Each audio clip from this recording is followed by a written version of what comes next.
In this video, I'll be showing you step by step how to change Exness web terminal theme. It is super easy to do.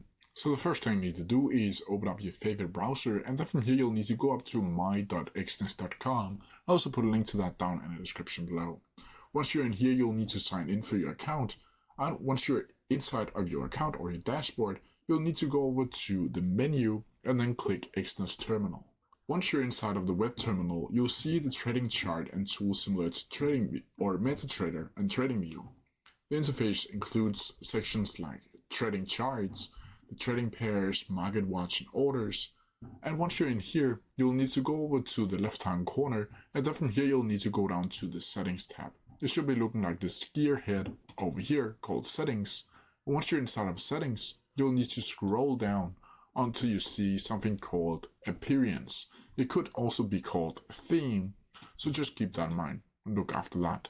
From here you'll need to click on it, and then from here you can click either always lights, which will be light mode, always dark, which is dark mode, or device settings, which is your PC's natural settings. Once you've done that, you'll see that you've successfully changed your web terminal theme, and you can just close this down and start trading. But that's how you do it. If you have any questions about it, please leave them down in the comment section below, and I'll try my best to answer them as quickly as possible. See ya!